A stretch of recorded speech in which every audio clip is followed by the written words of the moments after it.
Teman-teman yang dirahmati Allah Subhanahu wa taala, di ayat kedua surat Al-Ankabut Allah menyampaikan sebuah sindiran. Allah nyindir dengan bahasa, emangnya manusia fikir Allah akan biarin aja mereka mengatakan kami telah beriman, sementara mereka tidak diuji. Ini Allah lagi menyindir orang-orang yang selama ini berputus asa setelah beriman, berputus asa setelah berhijrah, berputus asa dan mengeluh setelah bertaubat. Allah lagi nyindir mereka nih. Seolah-olah Allah bilang,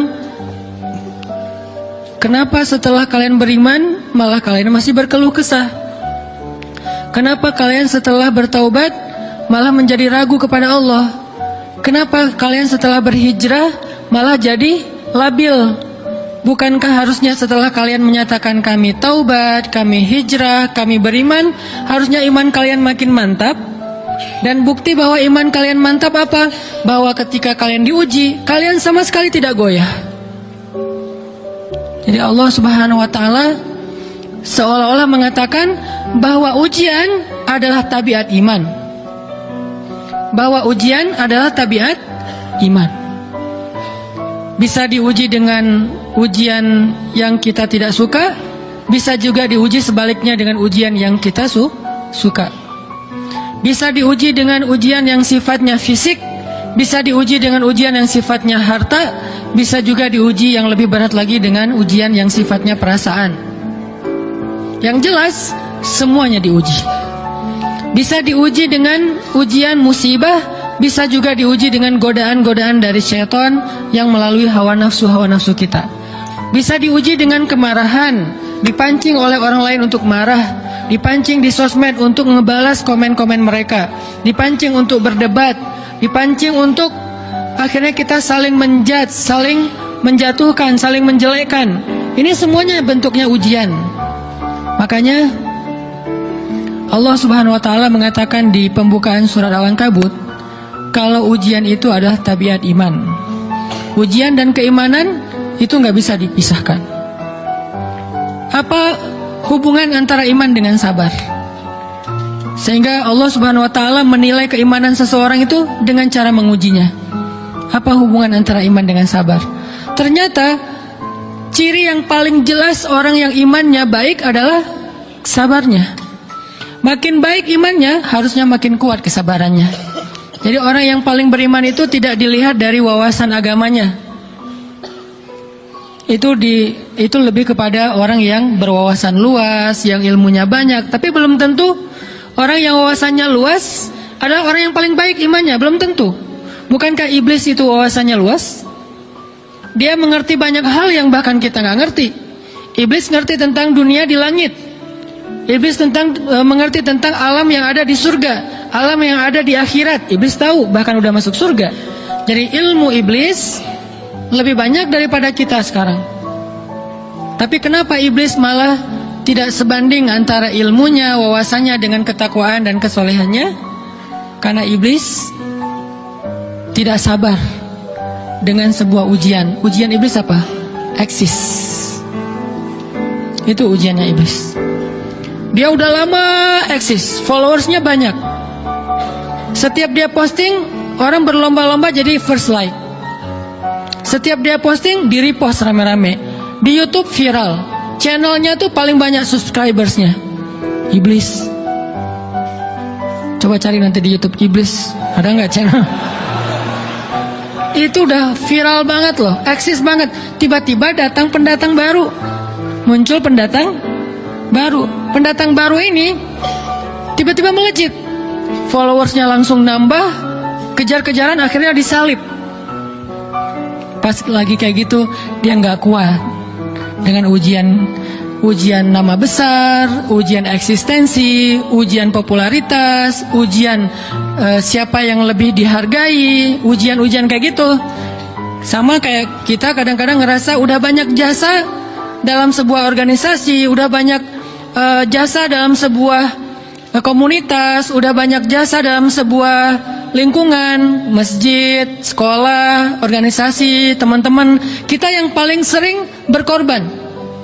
Tapi ternyata yang eksis, yang masuk media, yang masuk TV justru orang lain. Itu kan ujian ya. Nah ini nih yang kadang-kadang ujian namanya zulzilu, diguncang perasaannya. Bukan diuji dengan fisik. Kadang-kadang ujian sakit, capek, lelah buat kita bisa kita lalui tuh. Dalam sebuah organisasi nih, kita lagi bikin kegiatan sosial, baksos di sekolah, dengan OSIS-nya, dengan ROHIS-nya, di kampus, dengan BEM-nya, dengan LDK-nya. Kita bikin acara baksos. Kan effortnya lumayan ya. Kita begadang untuk meeting, kita survei lapangan, kita kerja malah tidur sehari cuma 1,5 jam, 2 jam. Fisik kita lelah, fisik kita capek, kadang sampai sakit, sampai dirawat di rumah sakit gara-gara kena misalnya tipes gitu, gara-gara kita habis-habisan bekerja. Itu buat kita nggak masalah. Ujian fisik kita lalui. Dan besok mau ngadain lagi, kita yang paling semangat dan aktif. Gak masalah capek juga, gak masalah juga kita lelah, gak masalah kurang tidur, gak masalah berjalan jauh, gak masalah. Satu, ujian harta. Kita yang justru nombokin, kita yang nalangin dulu ke modal-modal untuk kegiatan-kegiatan tersebut. Kalau ternyata nggak tercover dananya, akhirnya nggak bisa dibalikin talangan kita, nggak apa-apa, kita ikhlas. Kita berkorban dengan harta kita. Butuh apa? Saya bayarin. Butuh apa? Kita lewatin ujian harta. Tapi begitu ujian perasaan, kita udah capek, lelah, kurang tidur, nombokin, nalangin habis-habisan. Ternyata teman kita yang jadi ketua panitia ada kadang cuma masalah itu doang, atau dia yang jadi PR-nya. Yang namanya PR ketika diliput oleh media kan dia yang muncul mukanya kan. Akhirnya diundang oleh misalnya hitam putih lah atau apalah. Kok dia yang muncul di sana? Atau diundang berdua, tapi sampai di sana dia yang banyak ngomong, kita diam aja. Pulang-pulang pundung. Begitu besok mau ngadain lagi, udah nggak mau terlibat. Live group. Kenapa itu terjadi? Ujian zulzilu, perasaan. Itu yang dialamin oleh iblis. Iblis rela banget disuruh beribadah, sujud beribu-ribu tahun, kuat iblis. Kalau kita mungkin jidatnya hitam, kalau iblis mungkin udah kepala-kepalanya hitam, saking rajinnya sujud. Wah, ibadahnya udah ribuan tahun. Iblis disuruh berkorban dengan harta yang dia miliki, dia kasih aja semuanya. Tapi kalau disuruh dia ngalah dari Adam untuk memimpin alamin, menjadi khalifatullahi fil ard, menjadi pemimpin, wakilnya Allah di muka bumi, buat iblis ini berat. Kenapa dia? Ana khairum min, saya lebih baik daripada dia. Saya lebih senior daripada dia. Saya lebih sehat daripada dia. Saya lebih keren daripada dia. Saya lebih. Ujian emosional, ujian ego, ujian perasaan. Itu yang lebih berat buat kita. Kadang sakit dan dirugiin orang lain, teman segala macam, kita masih oke lah. Selama ini asal kita ngumpul selalu gua yang bayarin, oke deh, nggak usah dibahas. Baru dibahas nanti pas sakit hati. Kalau belum sakit hati kan nggak dibahas kan? Nggak apa-apa deh, kita terus yang bayarin, kita traktirin ngopi apa segala macam, nggak pernah dibahas.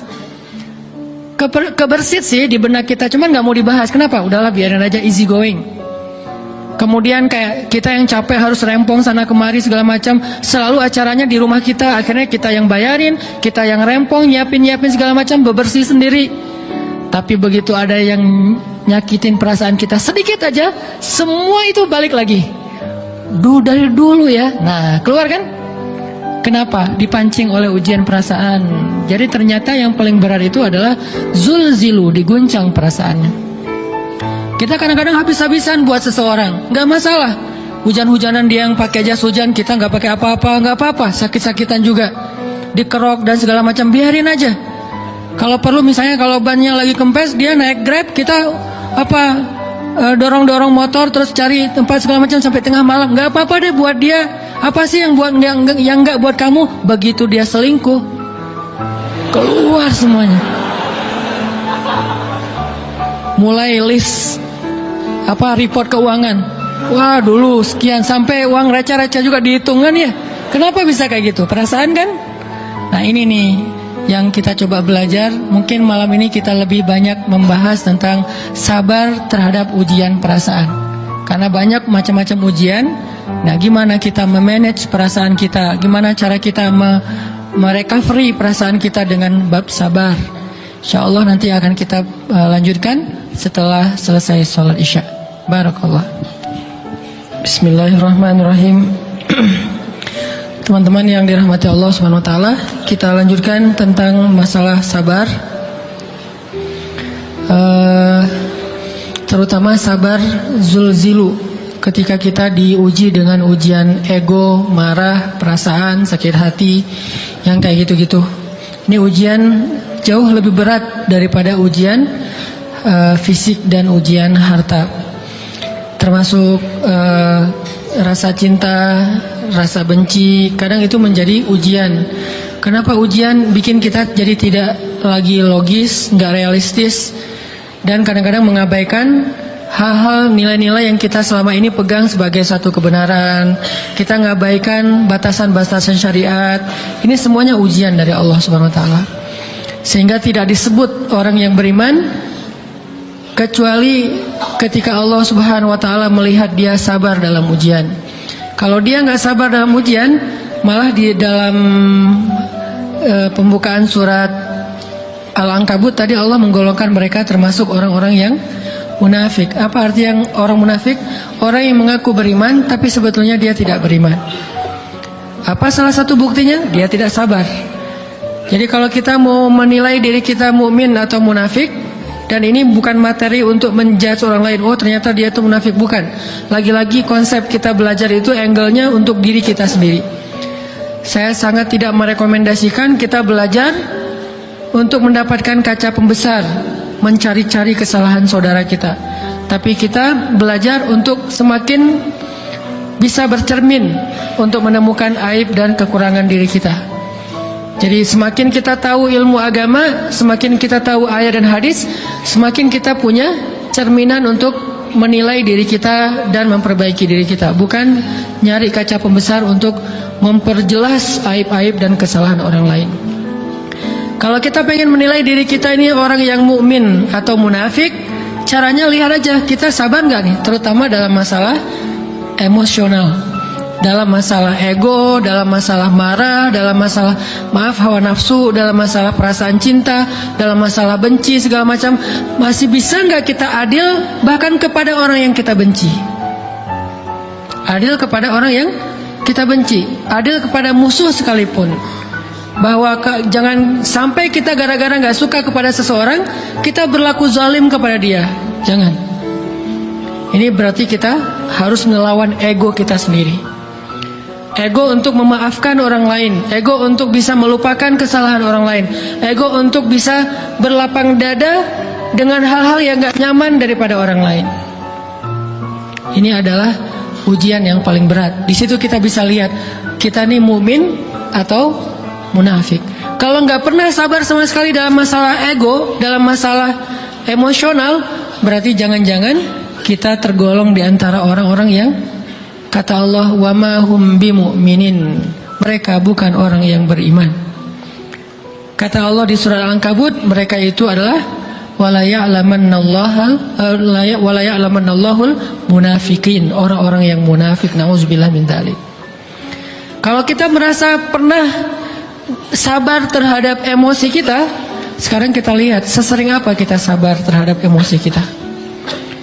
Maka derajat seorang mukmin tergantung tingkat kesabarannya. Ada yang orang sabar hanya kalau disakiti dengan satu kata. Ada yang sabar dengan satu kalimat. Ada yang sabar dengan satu paragraf. Ada yang sabar dibully rame-rame juga dia sabar. Berarti lahum darajatun inda rabbihim. Orang beriman juga bertingkat-tingkat. Dan tingkatan itu tergantung tingkat kesabaran kita dalam menghadapi ujian. Salah satunya ujian emosional kita, perasaan kita. Sehingga teman-teman yang dirahmati Allah SWT, salah satu program kita untuk terus mengembangkan diri, program untuk tumbuh, program untuk memperbaiki diri kita di hadapan Allah itu adalah coba kita program dalam sehari aja, terus kita nilai berapa kali kita berhasil ngelewatin ujian emosional. Bukan cuman marah, termasuk cinta, benci, tersinggung, sakit hati, kayak gitu-gitu. Berapa kali kita bisa berhasil melewati itu dalam sehari? Gak usah seminggu, sehari aja. Di jalan, sama temen, di grup WA, di IG, di Twitter, di mana gitu. Coba kita lihat berapa kali kita bisa menahan diri kita dan bersabar. Bukan berarti tidak respon ya, bukan berarti pasif. Kita bisa merespon tapi dengan cara yang elegan. Kita bisa merespon tanpa harus memperlihatkan emosional yang meledak-ledak. Bukan berarti ketika disakiti orang, dihina dan segala macam kita diam aja. Gak selalu kayak gitu. Kadang-kadang kita perlu merespon untuk mengklarifikasi, tabayun kalau kata orang-orang yang dalam ilmu fikih. Kita harus tabayun. Tapi tabayun dengan marah itu beda. Tabayun dengan mencela itu beda. Sehingga kita mencoba menahan diri, berpikir, aduh capek kalau gitu. Tapi kan ini bagian dari pembelajaran. Makin terbiasa kayak gitu, terbiasa elegan, maka otomatis jadi nggak terlalu repot lagi. Kan awal-awal bersikap pengen yang bijaksana, yang elegan, yang dewasa, itu kan kadang-kadang harus diusahain ya. Karena belum mengkarakter. Harus mikir dulu gimana ya sikap yang paling dewasa, gimana ya sikap yang paling bijaksana, gimana ya sikap yang paling wise, gimana ya sikap yang paling elegan. Masih mikir. Tapi setelah berkali-kali kita latihan, lama-lama itu menjadi spontanitas kita. Dan kalau udah bisa kayak gitu, insya Allah kita sudah mulai meniru nih akhlak Nabi Muhammad SAW. Ini ujian perasaan banget. Kalau tadi saya ngasih contoh diselingkuhin, itu sebetulnya cuman bercanda ya.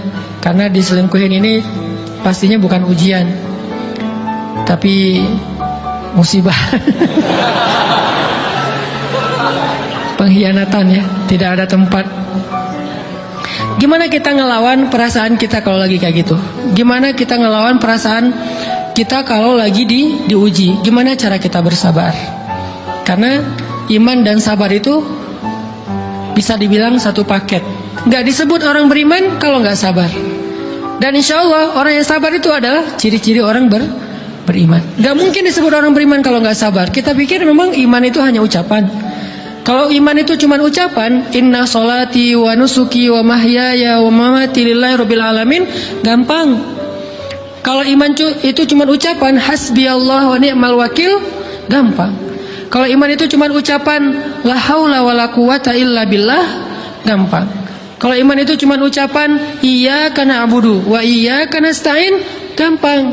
Tapi Allah mengatakan, wa ma hum bimu'minin. Ahasiban nasu ayyutraku ayyakulu amanna wa hum la yuftanun. Emangnya cukup dengan hanya mengatakan kami telah beriman lalu tidak diuji? Ternyata iman adalah sabar dalam ujian. Jadi nggak mungkin orang disebut beriman sementara dia tidak sabar, sementara dia emosional, sementara dia temperamen, sementara dia orangnya meledak-ledak, sementara dia orangnya mengeluh, sementara dia orangnya berputus asa. Nggak mungkin. Karena ulama mengatakan la tayasu, jangan berputus asa. Fa innal ya's laisa min akhlaqil muslim atau mu'min. Karena sesungguhnya keputusasaan bukan di antara akhlak orang yang beriman. Orang yang beriman itu tidak pernah berputus asa. Serumit apapun masalah kita, kalau kita punya yakin sama Allah bahwa Allah ala kulli syai'in qadir, maka kita pasti akan punya harapan. Kalau kita yakin bahwa Allahu Akbar, sebesar apapun masalah kita, Allah lebih besar daripada masalah kita, kan? Bukankah kita mendengar Allahu Akbar, Allahu Akbar? Ada gitu yang lebih besar daripada Allah? Harusnya kita tidak pernah berdoa kepada Allah sambil mengatakan, ya Allah, saya punya masalah besar. Itu sama aja dengan kita ngeledekin Allah. Sama aja kayak kita datang ke teman kita bilang gini, saya mau pinjam duit. Enggak akan banyak kok, saya tahu kamu kalau kebanyakan kamu enggak akan sanggup. Kan enggak mungkin kita ngomong gitu kan ya. Saya lagi banyak hutang nih, saya mau minta tolong sama kamu. Insya Allah saya enggak akan minta seutuhnya. Saya tahu kamu juga kurang duitnya. saya minta dikit-dikit aja lah. Kan nggak gitu kan cara kita minta tolong. Sama aja kita doa, ya Allah saya punya masalah besar. Ngomong ke Allah punya masalah besar. Kalau kita ngomong ke manusia kayak gitu wajar. Tapi ke Allah, ya Allah saya punya masalah kecil nih. Apa? Ada hutang sedikit, berapa? 100 M. Allah kan ghaniyun, maha kaya. Jadi jangan pernah mengatakan 100 M itu besar di hadapan Allah. Kita ngeremehin Allah banget. Bukankah Allah maha kaya? Jangan pernah mengatakan bahwa musibah kita, ditinggalkan orang yang kita cintai, dibully seluruh dunia, itu besar di hadapan Allah. Bukankah Allah cukup buat kamu, kata kamu? Inna sholati wa nusuki wa mahyaya hasbiyallahu ni'mal wakil. Jadi Allahu Akbar. Sehingga kalau kita berdoa, ya Allah saya punya sedikit masalah. Bukankah Umar pernah mengatakan, ya nafsi, idza daqat alaiki dunya fala taquli ya rabbi indi hammun kabir, faquli ya hammun indi rabbun kabir. Wahai jiwaku, kalau kamu merasakan kesempitan, kegalauan, bingung, sakit, jangan pernah kamu mengatakan ya Rabbi saya punya masalah besar, tapi katakanlah wahai masalah saya punya Rabb yang maha besar. Iman dan harapan, berharap itu nggak bisa dipisahkan. Iman dan sabar itu nggak bisa dipisahkan. Iman dan berserah diri atau menyerahkan urusannya, tawakul atau kita nyebutnya tawakal, nggak bisa dipisahkan. Bagaimana kita mau menyebut diri kita mukmin sementara kita nggak sabar ketika diuji dengan perasaan? Alhamdulillah kalau kita selama ini masih bersabar dengan ujian fisik. Ujian fisik yang setiap hari kita alamin apa? Lelah, capek, pulang kerja, pulang sekolah, pulang dari kampus, ngaji. Capek kan? Belum lagi macet-macetan, belum mandi pula. Dari tadi pagi, dari semalam kurang tidur dan segala macam. Lelah, capek, ngantuk. Kadang-kadang sampai drop kesehatan kita. Kita bisa lalui itu. Nggak apa-apa, capek-capek juga. Yang penting saya pengen belajar. Jalan nih jauh-jauh, ada yang dari Sumedang, ada yang dari Lembang, ada yang dari Banjaran, dari mana-mana datang pengen ngaji. Jarak jauh nggak apa-apa, macet nggak apa-apa, lelah nggak apa-apa, habis duit nggak masalah. Tapi sampai di sini kesenggol dikit aja sama teman kita, dalam ucapan mungkin, dalam ekspresi, kadang-kadang kita senyumin nggak dibalas senyum, atau mungkin hal-hal sepele. Itu bikin seolah-olah amal kita yang udah habis-habisan tadi jadi berkurang sampai habis pahalanya. Ujian perasaan. Kadang-kadang datang ke sini nggak ada rasa tidak nyaman sedikit mungkin dengan teman kita atau dengan orang yang di sebelah kita, akhirnya kita merasa tersinggung, akhirnya kayak jadi berlebih-lebihan. Di tangga, di pintu, pas keluar, di tempat wudhu, di mana, hal sepele sebetulnya, tapi mengganggunya bukan fisik kita. Yang terganggu bukan harta kita, tapi yang terganggu perasaan kita nih, rasa nyaman kita yang terganggu.